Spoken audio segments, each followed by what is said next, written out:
Continuando nossos estudos sobre a Lei 11.350, vamos lá, sem mais delongas, porque hoje o vídeo tem bastante coisinha para a gente aprender, beleza? Então vem aqui comigo e vamos lá, vamos continuar no artigo 7º, né? O agente de combate às endemias deverá preencher os seguintes requisitos para o exercício da atividade. Então, a gente viu na aula anterior quais eram os requisitos do agente comunitário de saúde. Hoje a gente está vendo agora, um pouquinho agora no início da aula, quais são os requisitos do agente de endemias. E quais são, gente? É bem tranquilo, tá?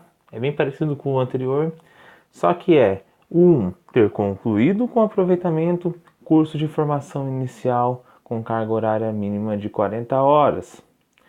E outra, ter concluído o ensino médio. Qual que é a diferença entre o agente de endemias e o agente comunitário de saúde? É a questão da área, residir na área. Aqui o agente de endemias não precisa residir na área, tá? Então, você de outra cidade, você pode trabalhar normalmente, fazer o concurso normalmente, que não tem problema. O agente comunitário de saúde já precisa, beleza? Então, vamos lá, né? Claro, tem mais coisas pra gente aprender. Esse aí é o nosso ponto inicial da aula. O parágrafo 1º diz que quando não houver inscrito que preencha o requisito previsto no inciso 2 do caput deste artigo, poderá ser admitida a contratação de candidato com ensino fundamental, que deverá comprovar a conclusão do ensino médio no prazo máximo de 3 anos. Ou seja, ele tem que ter o nível médio.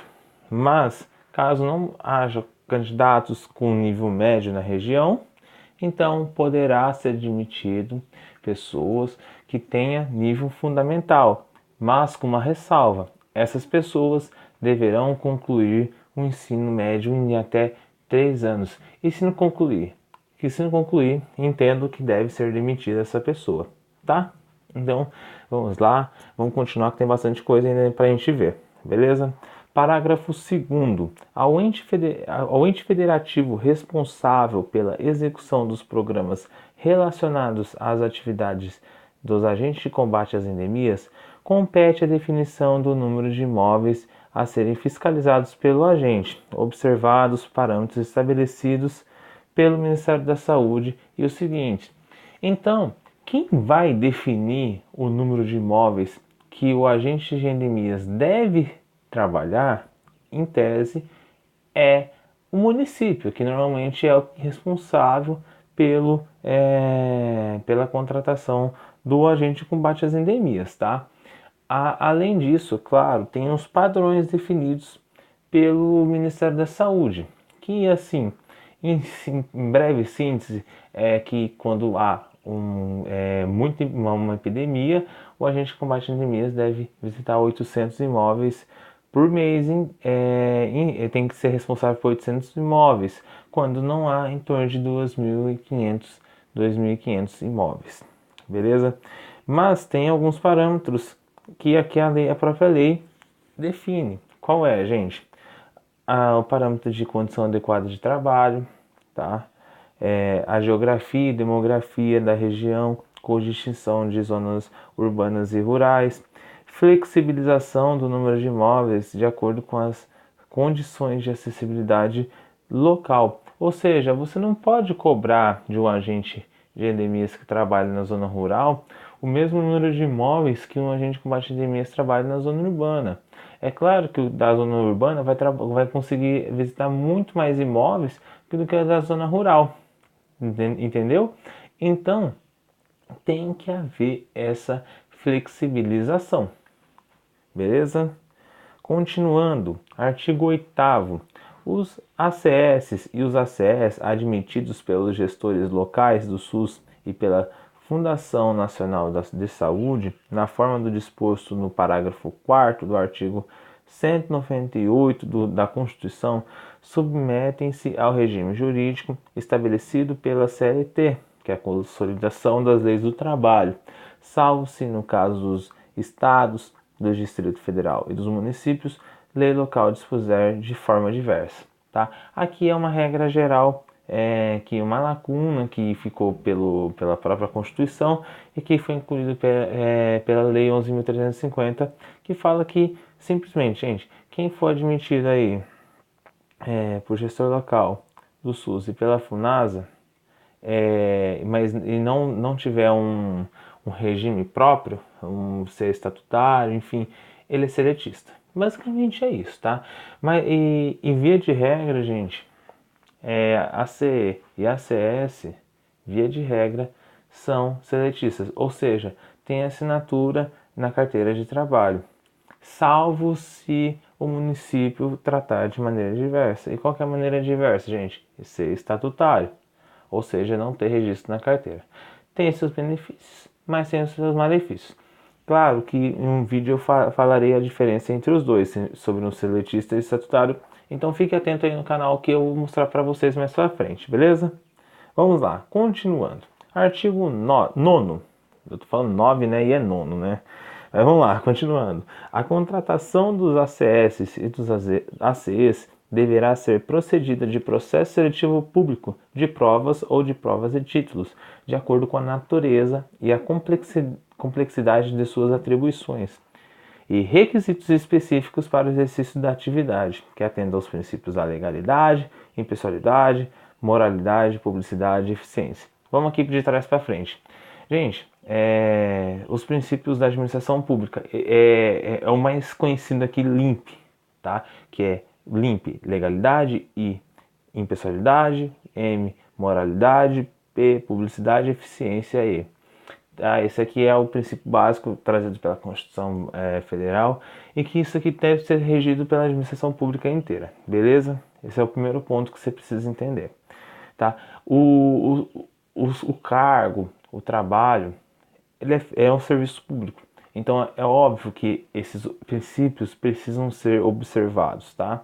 Até porque um processo seletivo público deve ser o mais moral possível, não deve ser tratado de maneira pessoal, enfim, tem que estar atendendo os requisitos da legalidade, ou seja, tem que estar dentro da lei, tem que ser um processo público, não pode ser nada escondido e tem que ser eficiente, ou seja, tem que ser uma coisa bem objetiva, enfim, beleza? Entendido isso?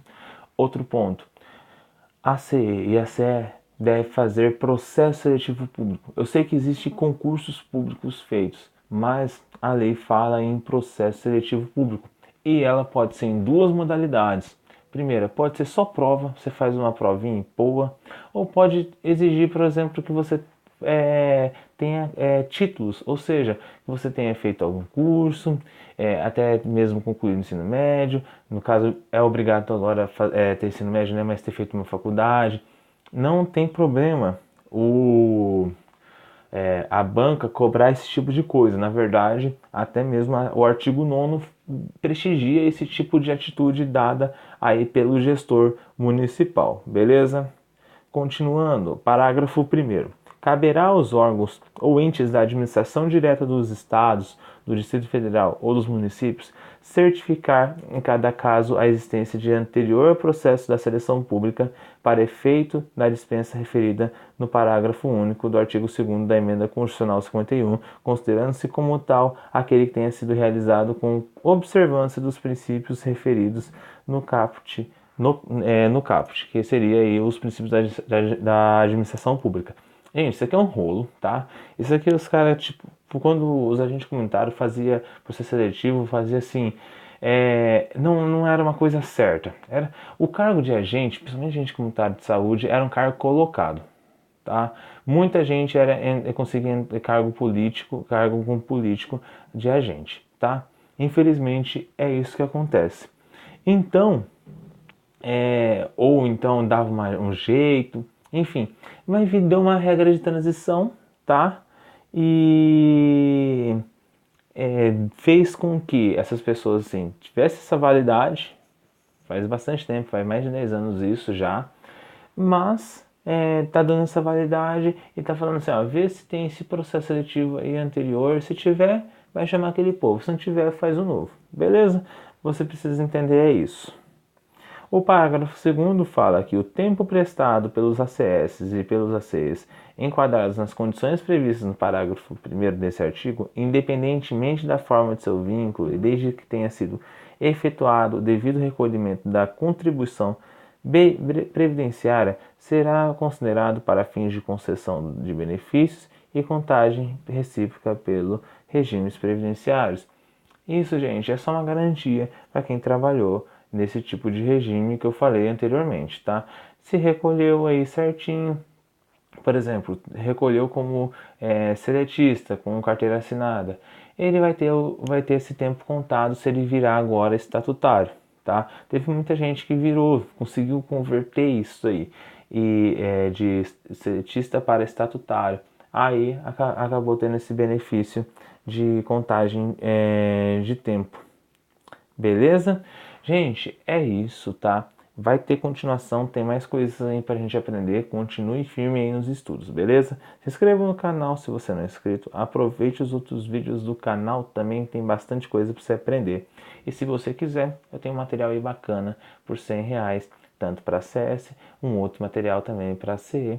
Ele custa R$10 de conhecimentos específicos. Entre em contato aqui comigo que terei o maior prazer em responder você. Beleza, galera? Muito obrigado por enquanto e até mais. Tchau, tchau.